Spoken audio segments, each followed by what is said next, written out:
पहले आपको वो देना है नंबर, फोन नंबर। हाँ, आगे दूसरे अधिकार में किसका वर्णन किया है? 7 तत्वों का वर्णन किया है। तो जीवाजीव का पहले अध्याय में क्या था? तो बाकी के आश्रवादिक 5 तत्व कहो या 7 पदार्थ पुण्य पाप मिला करके उसका वर्णन किया है। आश्रव के भेद कितने किए? कौन से? भावाश्रव और द्रव्याश्रव। भावाश्रव किसको कहते हैं? भाभी बताओ। आप ऊपर बैठे हो, नाम क्या आपका? नीता। हाँ भाभी बोलो। हाँ, नहीं आए थे। भावाश्रव किसको कहते हैं? हाँ तुम्हें सांगा है पल्लवी। हाँ हाँ हाँ, कर्मक उसको भावाश्रव कहते हैं। और द्रव्याश्रव किसको कहते हैं अनिता? अमिता। हाँ, कर्मान वर्ग ना कर्मरूप होते वह द्रव्याश्रव। भावाश्रव के कितने भेद बताए हैं प्राजक्ता? हाँ, हाँ, योग। हाँ, 5 भेद बताए पहले से बोल। मिथ्यात्व के, मिथ्यात्व किसको कहते हैं? केतकी। विपरीत मान्यता को मिथ्यात्व कहते हैं। मिथ्यात्व के कितने भेद किए? कौन से? सभी नहीं बोलना, एक एक। हाँ, पाठ्यमग कोण सांगते का? हाँ, तुम्ही सांगा रोहिणी भाभी। हाँ हाँ, आणि षटखंडागमला काही येत नाही? षटखंडागमला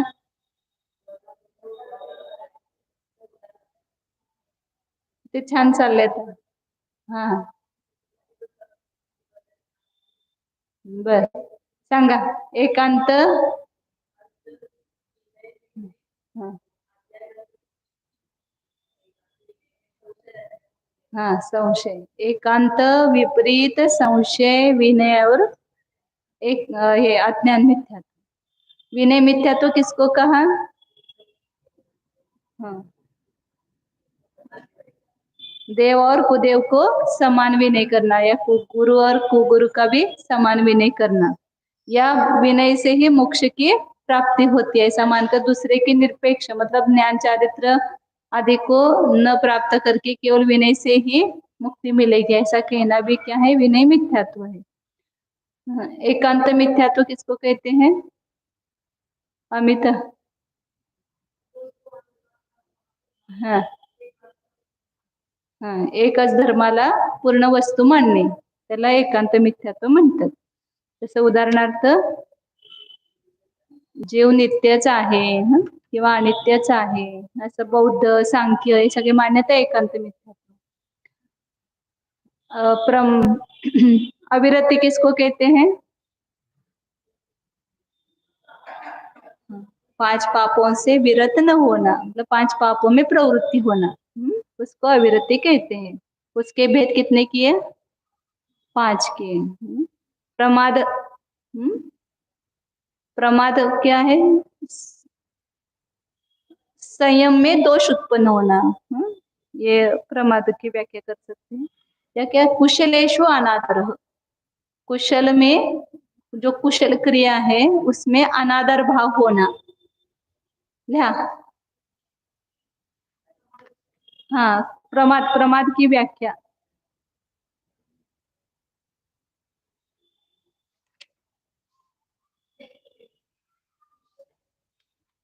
हम्म, मराठीत काय म्हणतो? कुशलच म्हणणार की आता.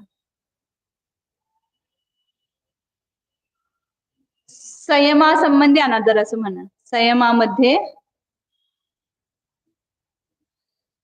मल उत्पन्न होणे म्हणा किंवा अनादर होणे. आळस फक्त प्रमाद घ्यायचं नाही.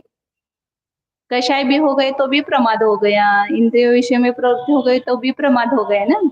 इसलिए संयम में अनादर भाव या संयम में मल उत्पन्न होना, मल उत्पन्न होणे मराठीमध्ये. मूल गुण आणि उत्तर गुणामध्ये मल उत्पन्न होणे, दोष उत्पन्न होणे असला प्रमाद आहे. मूल गुण आणि उत्तर गुणामध्ये दोष उत्पन्न होणे हा प्रमाद आहे. किंवा दुसरी व्याख्या काय सांगितली ते पहिल्यांदा, संयमामध्ये अनादर भाव असणे.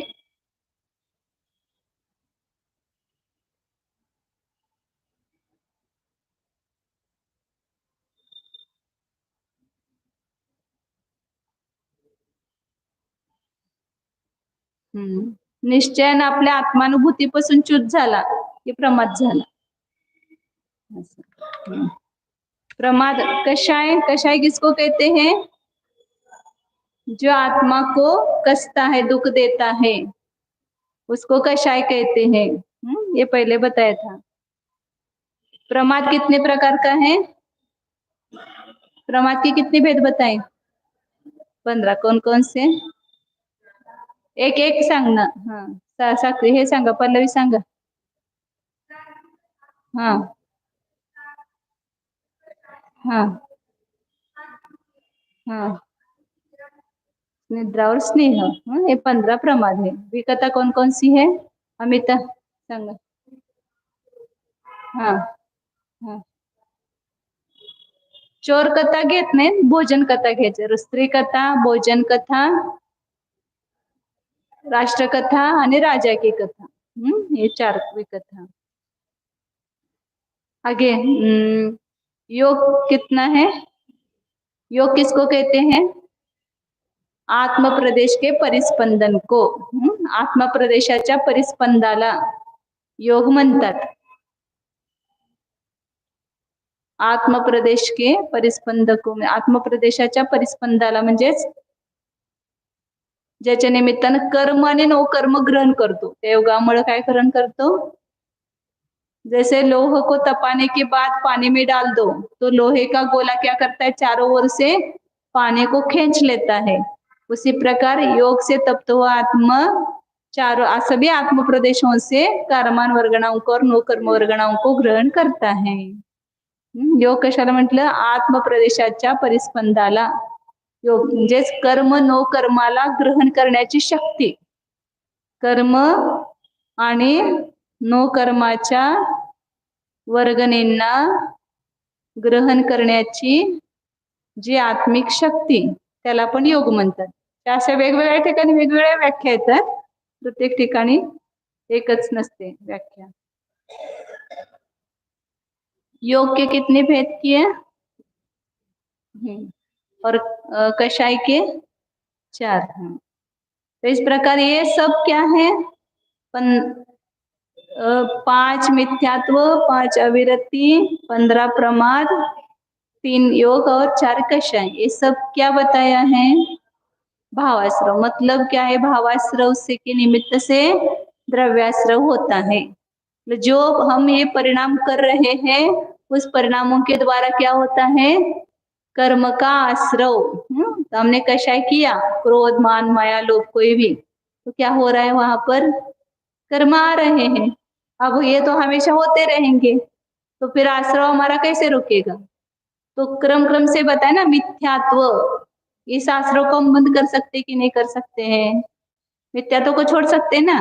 कषाय पूरी नहीं छूटेगी, लेकिन अनंतानुबंधी कषाय को छोड़ सकते, मिथ्यात्व को छोड़ सकते. तो जितने दरवाजे बंद हो सकते उतने दरवाजे बंद करो, तो उतना कर्म का आश्रव रुकता है. जितने सभी दरवाजे खुले रहेंगे तो सभी दरवाजों से आएंगे. 5 अभी जो मिथ्या दृष्टि है उसके 5 के 5 दरवाजे कैसे हैं? ढके हुए के खुले हैं? खुले. और 5 दरवाजों से कर्म रूपी धूली आ रही है. तो यही मोक्ष मार्ग में हमें पुरुषार्थ करना है. एक एक आश्रव दरवाजों को बंद करना है. उसके निमित्त से क्रम से हमारा संवर होता जाएगा. तो पूर्ण जब संवर होगा और पूरी निर्जरा होगी तब मोक्ष की प्राप्ति होगी. इसलिए एक साथ संवर नहीं होगा, एक साथ निर्जरा नहीं होगी, क्रम से होगी. जैसे जैसे हम गुणस्थान में आगे बढ़ेंगे, 4थे गुणस्थान में गए पहले से 4थे में, तो मिथ्यात्व कम हो गया ना. फिर 4थे से देशव्रत लिए तो अविरति उतनी कम हो गई. मुनिव्रत धारण किया, पूर्णाविरति नष्ट हो गई। फिर प्रमाद छठे से सातवें में जाते तो प्रमाद भी नहीं रहता है, केवल कषाय और योग दो ही कारण रहते हैं। फिर जब श्रेणी पर आरूढ़ होंगे तो कषाय भी कम हो जाएगी, फिर खाली योग रहेगा। इस प्रकार ये क्रम से मोक्ष पर पहुंच सकते हैं। एक साथ पांचों को नाश करके मोक्ष में नहीं पहुंच सकते, उसकी भी ये सीढ़ी है। इसलिए 14 गुणस्थान क्या है? मोक्ष मल की सीढ़ी है, मोक्ष मल में पहुंचने की। क्रम क्रम से उन सीढ़ियों पर चढ़ चढ़ करके हम मोक्ष जा सकते हैं। इसलिए इन आश्रव को समझ करके इतना तो अभी हमें श्रद्धान हो कि हमें आश्रव हो रहा है, हम ये पांचों हमारे पास है, तो पांचों के निमित्त से कर्म का आश्रव निरंतर हो रहा है, वो कैसे रुक जाए? कपड़े गंदे होते उसकी चिंता, घर गंदा होता है उसकी चिंता, लेकिन आत्मा कितना गंदा हो रहा है इस आश्रव भावन से उसकी चिंता है क्या? निश्चिंत सोए हुए है ना, आत्मा में तो दिन रात सोए हुए हैं और व्यवहार में जागरूक है। कपड़ा एकदम साफ चाहिए, थोड़ा सा भी मलिन है तो अच्छा नहीं लगता है। तो ये आत्मा रूपी कपड़ा इन पांच पांच मलों से कितना मलिन हो रहा है। कपड़े मलिन हुए तो अपना कुछ घात नहीं होता है, लेकिन आत्मा मलिन होता है तो ये संसार बढ़ रहा है, दुख बढ़ रहा है। इसलिए दुख को कम करना है, संसार को कम करना है, तो हमें आश्रव को समझना पड़ेगा और उस आश्रव को रोकना पड़ेगा। ये आश्रव बंध का कारण है, इसलिए इस आश्रव को समझना। अब यहाँ द्रव्याश्रव के भेद बता रहे आगे की गाथा में, 21 नंबर की गाथा है। नाना वर्णादीनम जोगम जम पुगलम समासवदी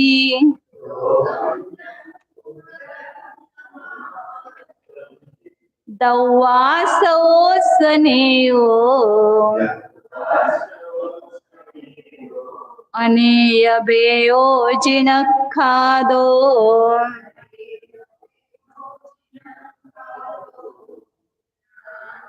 वर्णादीनम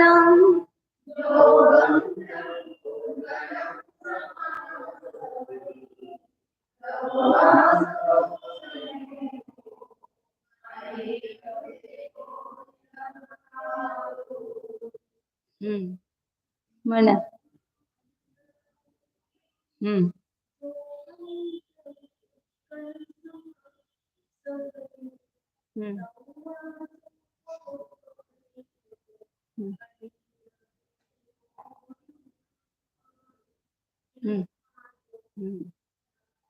साक्षी बंद झाल्यावर तुम्ही या लागलाय, अगोदरपासून का आला नाही शिकायला? आता या रोज. म्हणा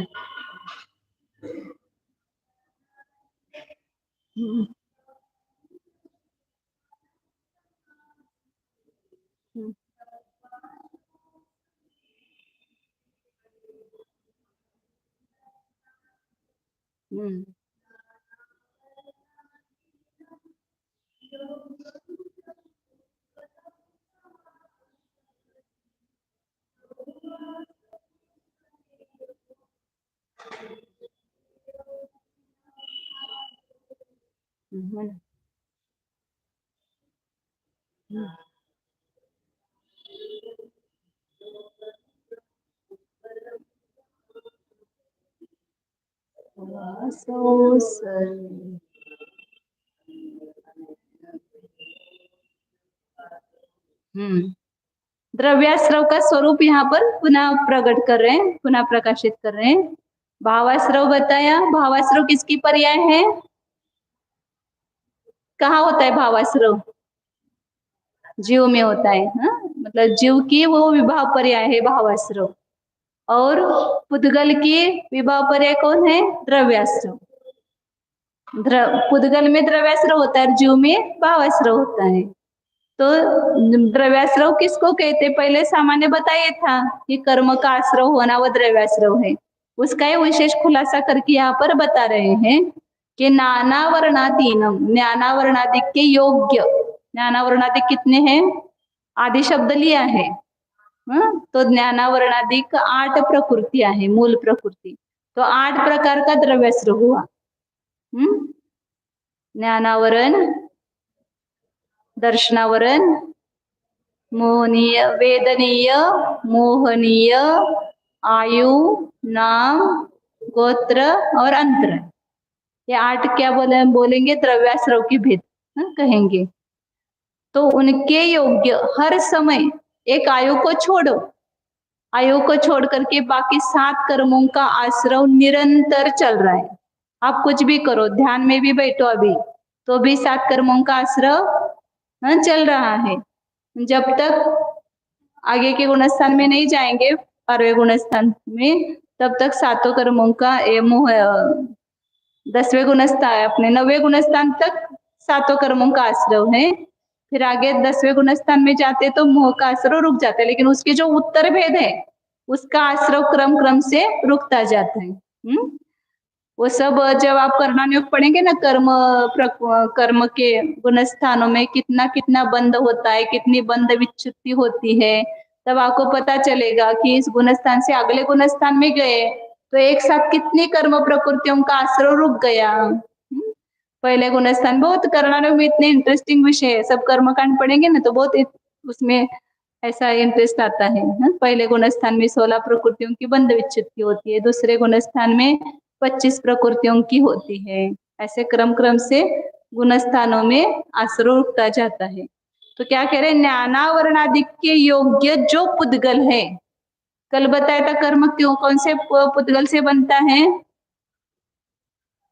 कारमान वर्गना नाम की वर्गना है, उस वर्गना में से ही कर्म बनते हैं. तो कर्म बनने के लिए योग्य कौन सी वर्गना है, कारमान वर्गना.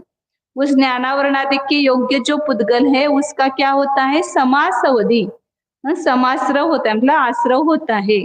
उसको ही क्या कहते हैं, दवा सवनी, उसको ही द्रव्याश्रव जानना चाहिए. कर्म रूपी धूली आत्मा पर आकर के चिपक रही है, किस कारण से, तेल लगाया है. कौन सा, भावास्त्र रूपी तेल लगाया है, चिकनाट है तो धूल. साड़ी देखो हमारी कितनी गंदी होती है, क्यों, क्योंकि शरीर पर घी लगाया है, तेल लगाया है, तो धूल अपने आप आकर के चिपक जाती है. तो जिसके पास भावाश्रव है उसके पास द्रव्याश्रव अपने आप आ जाता है, ऑटोमेटिक. कर्मार वर्गना कर्मरूप परिणमित होती है, उसको कहना नहीं पड़ता है या राह देखना नहीं पड़ता है. इधर जीव ने परिणाम किया कि उधर कर्म का आश्रव हुआ. कोई करता नहीं, अपना आप होता है सब. उसमें सहज योग्यता है कर्मान वर्गना में कर्मरूप होने के, लेकिन उसके लिए निमित्त क्या चाहिए, वहां पर तेल चाहिए, कषाय और योग, ये सामान्य रूप से कहा है और विशेष रूप से 5 आश्रव कहे हैं. तो ये द्रव्याश्रव होता है और वह द्रव्याश्रव अनेक हो जिनक खादो, जिनेन्द्र भगवान ने अनेक प्रकार का कहा है. अनेक प्रकार का कहा है मतलब 8 प्रकार का हुआ. ज्ञानावरणादि किसको बोलते हैं, मूल प्रकृति. और उसके उत्तर भेद करेंगे तो कितने हैं, ज्ञानावरण के कितने भेद, 5, दर्शनावरण के 9, मोहनीय के 28, वेदनीय के 2, मोहनीय के 28, और आयु कर्म के 4, नाम कर्म के 93, और गोत्र कर्म के 2, और अंतराय कर्म के 5. ऐसे कितने प्रकार का ये आश्रव,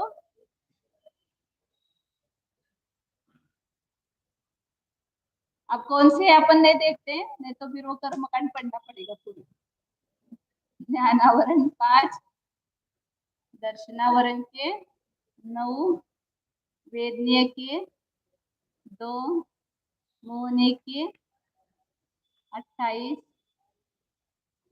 और आयु के 4, नाम कर्म के 93, गोत्र के 2, और अंतराय के 5.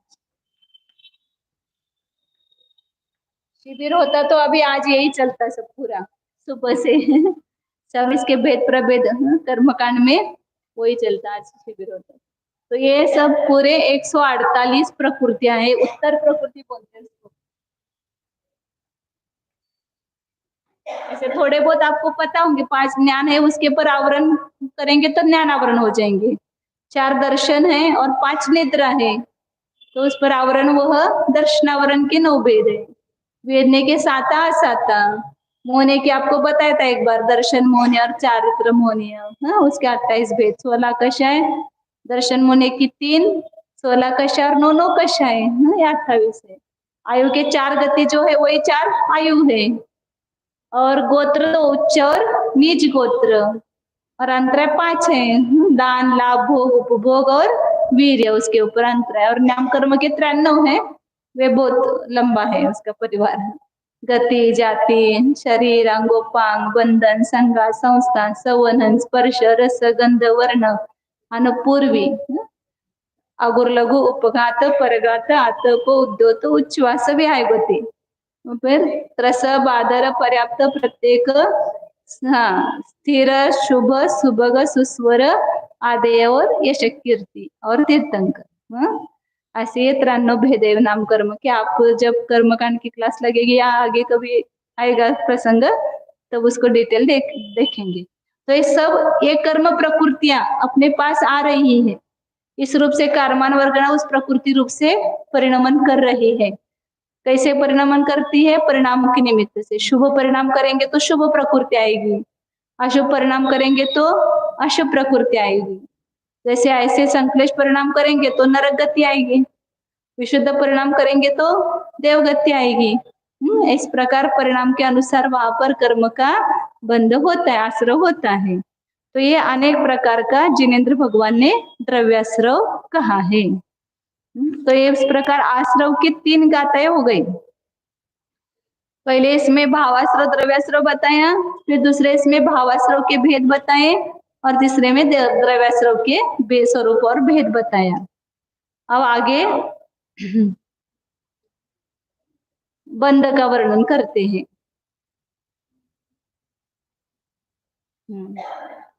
32 नंबर की गाथा है।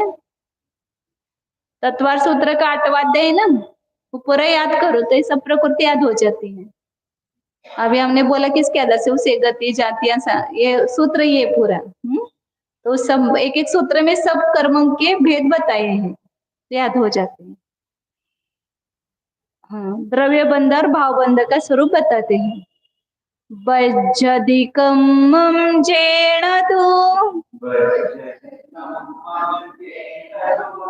चेदन भावेण भावबन्धोऽसो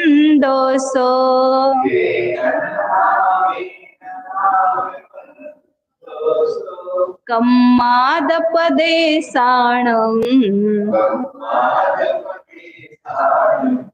अन्नोन्नपवेशण इदरो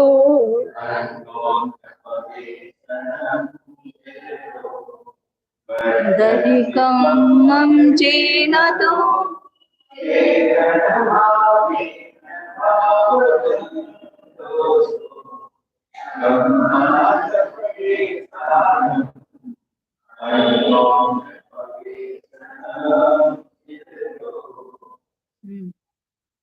बज्झदी म्हणायचंय, हा पाठीमाग किती दिवसानं आलाय आज? बरं नाही, म्हणा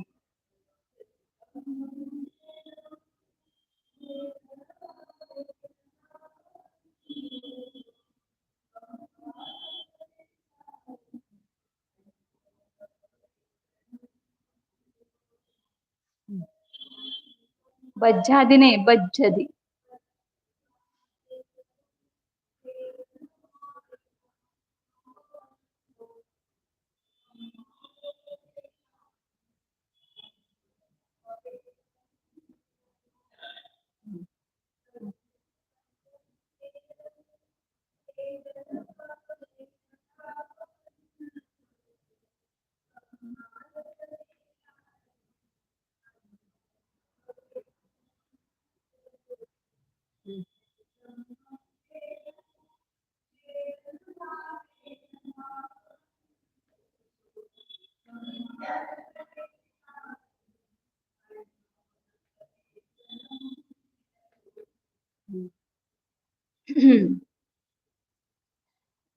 भावबंध, बंध के भी दो भेद करेंगे, भावबंध और द्रव्य बंध।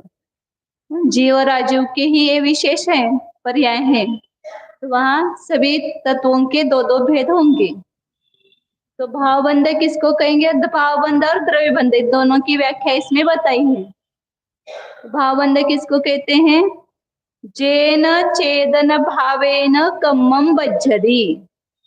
जो आश्रव भावाश्रव की व्याख्या की वैसी ही, केवल बंध के निमित्त भूत जो परिणाम है जीव के, जिस चेतन भाव के द्वारा कम्मम बज्झति, कर्म का बंध होता है, आत्मा के साथ कर्मों का संश्लेष संबंध हो जाता है जिस परिणाम के निमित्त से, उसको क्या कहते हैं? भावबंध कहते हैं। कौन से परिणाम से होगा फिर बंध? जो भावाश्रय है वही भावबंध है। आत्मा के जिस परिणाम से, मतलब मिथ्यात्व अविरति, वास्तव में वहां तत्वार सूत्र में आप देखेंगे तो आश्रव केवल योग को कहा है, बाकी मिथ्यात्व अविरति प्रमाद को उन्होंने आश्रव नहीं कहा है। योग के निमित्त से कारमान वर्गणा कर्मरूप होती है, और फिर वहां जिस प्रकार का उस जीव का कषाय भाव है उसके अनुसार उसका बंध तीव्र मंद मध्यम ऐसा बंध होता है। इसलिए बंध का कारण मिथ्यात्व विरति प्रमाद वगैरह लिया है, और आश्रव का कारण योग लिया है। लेकिन उसको सामान्य रूप से वह भेद न करते हुए हर समय आश्रव भी चल रहा है और बंध भी चल रहा है। कर्म आते हैं और आत्मा के साथ संश्लेष संबंध होता है, संबंध होता है, उसको बंध कहा। कारमान वर्गना का कर्म रूप होना, इसको क्या कहा? आश्रव। और यहाँ पर बंध किसको कह रहे हैं? कम्मादपदेशानम अन्योन्य पवेशनम। कर्म के प्रदेश और आत्मा के प्रदेश एक क्षेत्रावगा रूप ही है ना। जहाँ आत्मा के प्रदेश है उसी आत्मा के प्रदेशों पर एक कर्म है, सब कर्मान वर्ग वही की वही वो कर्म रूप हो गई, जगह भी बदलने की जरूरत नहीं उनको। जहां पर वो कर्मान वर्गना है वहीं पर वो आत्मा के प्रदेशों पर कर्म रूप से परिणमन गई, फिर वो आश्रव हुआ। अब उस कर्म के प्रदेशों का आत्मा के प्रदेश के साथ क्या हो गया?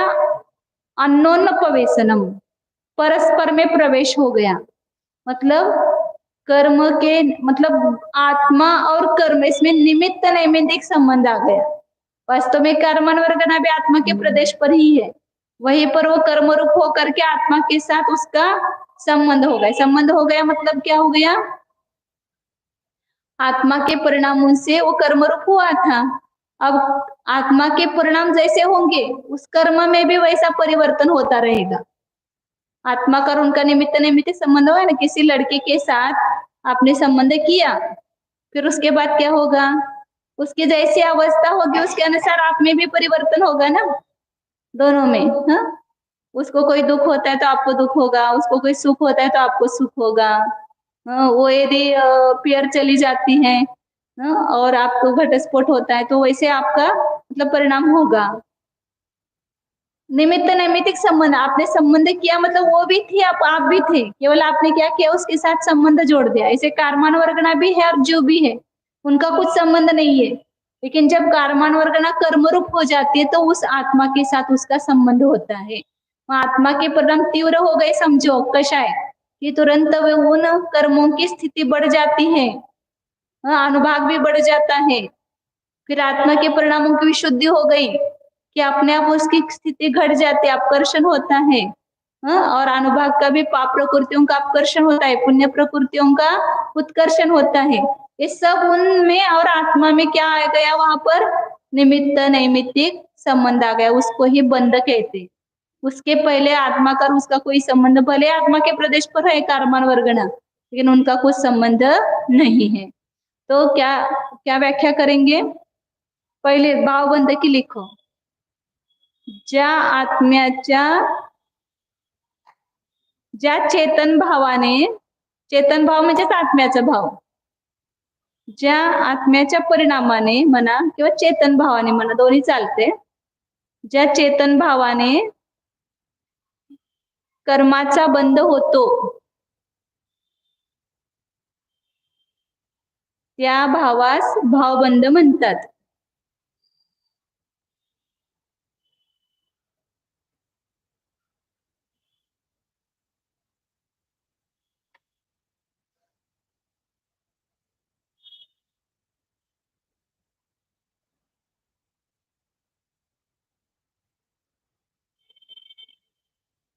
आता द्रव्यबंध,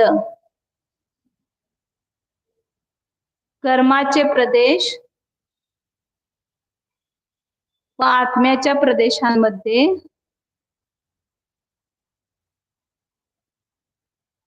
कर्माचे प्रदेश व आत्म्याचे प्रदेश यांचा संश्लेष संबंध होणे. अन्योन्य प्रवेश म्हणजे परस्पर प्रवेश होणे असं लिहिलं याच्यामध्ये थोडक्यात. परस्पर प्रवेश होना ऐसा लिखो, प्रवेश होणे म्हणा. आणि अर्थात संश्लेष संबंध होणे.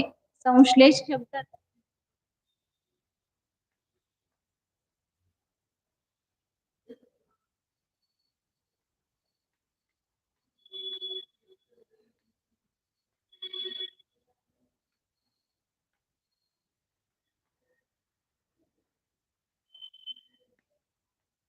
आत्मप्रदेश प्लस कर्माचे प्रदेश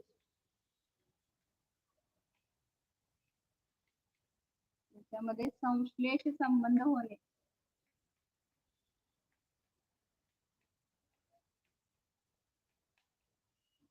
संश्लेष संबंध का अर्थ पहले एक बार बताया था आपको, उपचरित वगैरह नहीं. जब तक उनका संयोग है तब तक उनको अलग नहीं कर सकते. जैसे शरीर और आत्मा को अभी अलग कर सकते हैं क्या? अलग जान सकते हैं लेकिन उसको अलग नहीं कर सकते. ऐसे कर्म और आत्मा को भी जब तक उनका संयोग है तब तक अपन उन दोनों को अलग नहीं, उन दोनों के प्रदेश कैसे होंगे? परस्पर में प्रवेश करेंगे, एक में प्रविष्ट हो जाते हैं. तो उसको क्या कहा? द्रव्य बंध. आत्मा के प्रदेशों का कर्म के प्रदेशों के साथ संबंध होना, संश्लेष संबंध होना, उसको द्रव्य बंध कहते हैं. मैंने क्या बताया था? एक वाक्य, दोनों में निमित्त नैमित्तिक संबंध होना.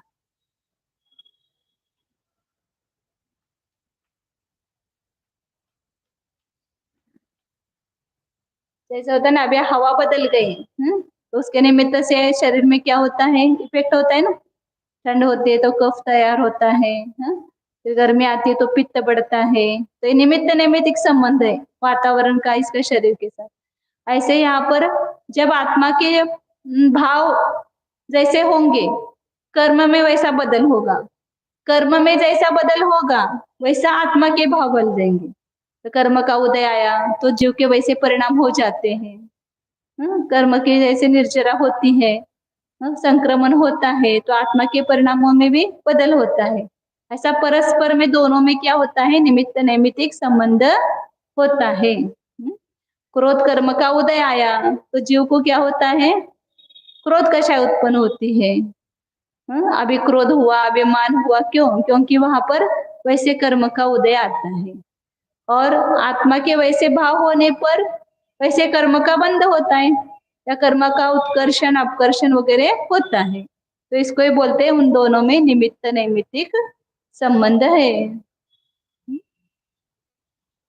आगे परस्पर प्रवेश कैसा होता है? जैसे दूध और पानी दोनों एक में मिल जाते हैं तो अलग अलग दिखाई देते हैं क्या?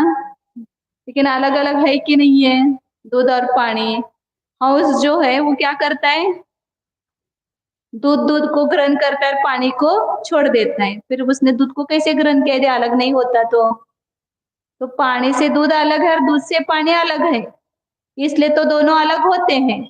इसी प्रकार यहाँ पर आत्मा के प्रदेश और कर्म के प्रदेश भिन्न भिन्न है, लेकिन उतने काल तक वे दोनों क्या हो गए हैं? एक में प्रवेश किया है. लेकिन प्रवेश किया होने पर भी वो एक दूसरे रूप परिवर्तन नहीं करते हैं. दूध पानी रूप नहीं होता और पानी दूध रूप नहीं होता है. होता है क्या? यदि पानी दूध रूप होने लगे तो कितना अच्छा धंधा चलेगा कि नहीं? जो गाय का पालन करते हैं उनका धंधा अच्छा चलेगा ना. कितना पानी डालेंगे वो दूध ही होता जाएगा. और यदि दूध पानी रूप हो जाए तो फिर कुछ दूध का धंधा ही नहीं कर पाएंगे, सब पानी दिखाई ही देगा. वो एक कथा थी ना, एक राजा ने कहा था, नहीं किसने कहा था कि मतलब वो एक वहां पर एक हौद रखा था और सब एक एक लोटा दूध ला करके डाल देना उसमें। तो सबने क्या विचार किया कि इतने सारे दूध में मेरा एक लोटा पानी जाएगा तो कहाँ समझ में दिखाई देगा। तो सबने क्या किया पानी डाल दिया, तो किसी ने दूध डाला ही नहीं। तो दूध फिर पानी दूध रूप हो गया क्या वह? नहीं हुआ। तो इसी प्रकार दूध और पानी मिले हुए होने पर भी कभी एक में रूप परिणमन करते नहीं। ऐसे आत्मा के प्रदेश और कर्म के प्रदेश भले एक में हो जाए लेकिन वो कभी परस्पर में प्रवेश नहीं करते हैं। तो भाव बंध भी कैसा है? दुख रूप है, कर्म बंधन का कारण है, इसलिए उसको भी हेय समझना चाहिए। सात तत्व समझ करके हमें हेय और उपादेय विवेक आना चाहिए कि कौन से तत्व छोड़ने योग्य और कौन से तत्व ग्रहण करने योग्य। आश्रव और बंध को हमने पढ़ा, तो आश्रव के कारण, भावाश्रव के कारण क्या हो रहा है?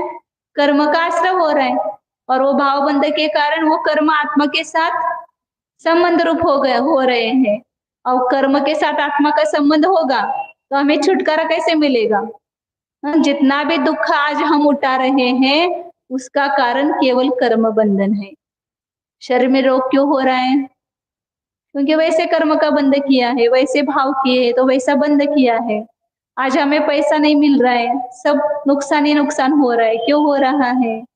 तो पहले भाव में हमने किसी के पैसे लिए हैं, कर्ज चुकाया नहीं है, किसी को ठगाया है, तो इस भाव में आपकी भी जेब कट जाएगी, पैसे नहीं ले जाएगा चोर। क्यों ले गया? तो हमने भी दूसरे के ऐसे ही पैसे का कर्ज जो है वो चुकाया नहीं है, इसलिए किसी न किसी माध्यम से पहला कर्जा चुकाना ही पड़ता है। इसलिए इस भाव में कुछ कर्जा लेकर के आगे जाना नहीं है। इसका कर्जा नहीं लेना, धन का भी कर्जा नहीं लेना और कर्म का भी कर्जा नहीं ले जाना, इधर ये सब छोड़ के चले जाना है। तो इसलिए इस प्रकार ये भावबंध और द्रव्यबंध का स्वरूप बताया।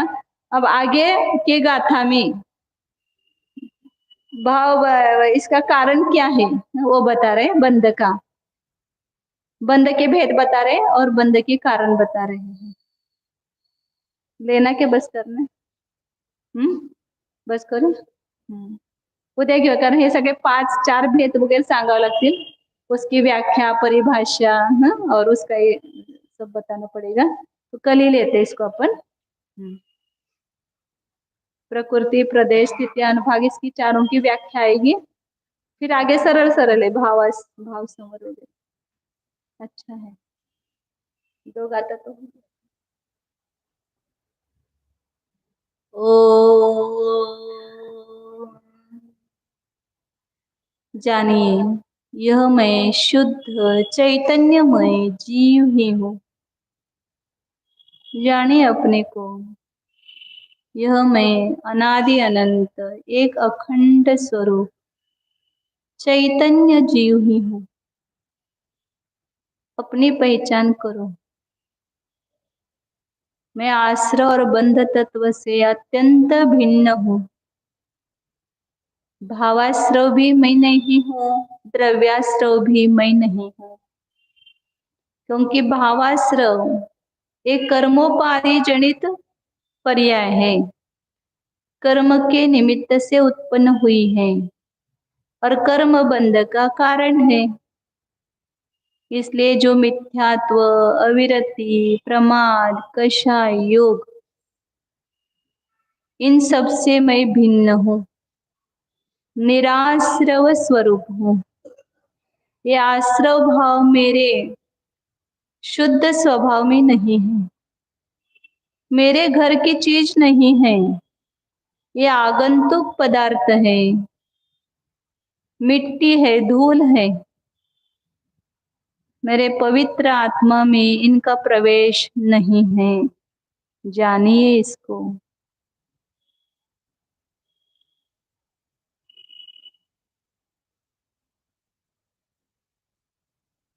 मैं अकषाय स्वरूप हूँ, निराग स्वरूप हूँ, निर्द्वेष स्वरूप हूँ। देखो अपने घर को, मेरा घर कितना पवित्र है, स्वच्छ है, शुद्ध है। इसमें ये कषाय मल नहीं है।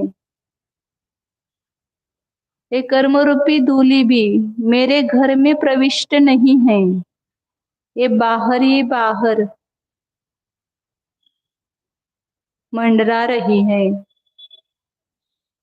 मेरा शुद्ध चैतन्य सदन एकदम साफ सुथरा शुद्ध है, चोख है। इस मेरे शुद्ध चैतन्य स्वभाव में भाव बंध भी नहीं, द्रव्य बंध भी नहीं है। भाव बंध भी जीव की अशुद्ध अवस्था है। इस शुद्ध चैतन्य स्वरूप में इसका प्रवेश नहीं है।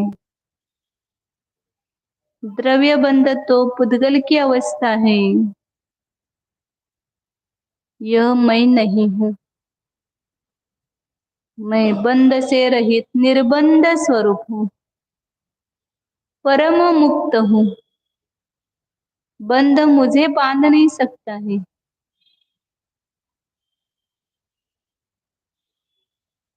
मैं का वेदन करो। मैं मतलब यह चैतन्य स्वरूप परम पारिणामिक भाव, कर्म बंध रहित अवस्था।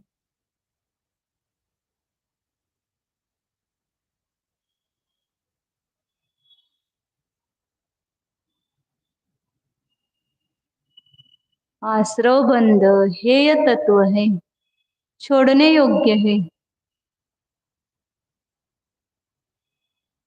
परम पवित्र आत्मा में मलिनता पैदा करने वाले हैं। ये मेरी चीज नहीं है।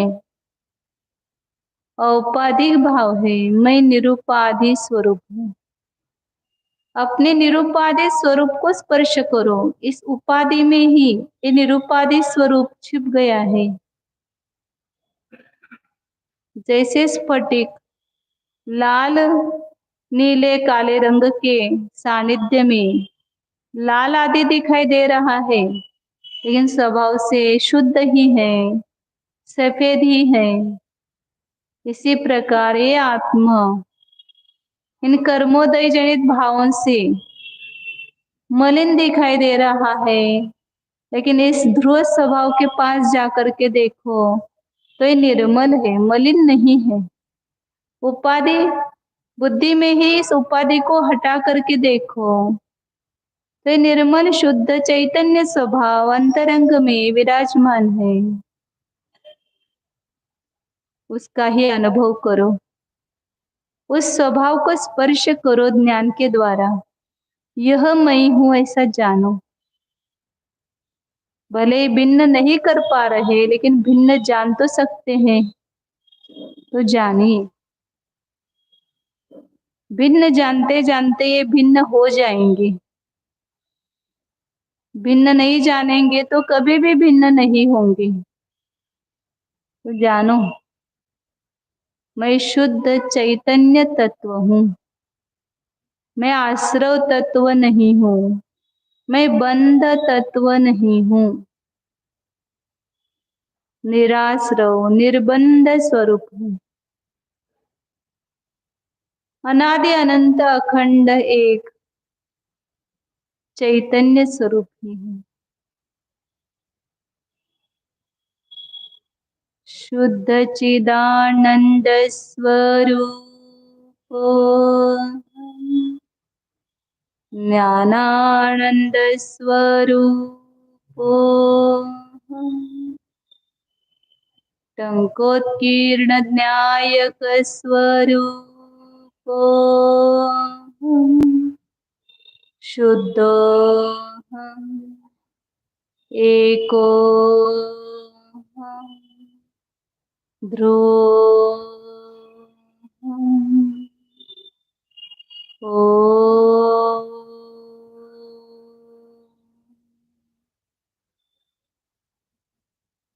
विसर्जन। नमो अरिहंता।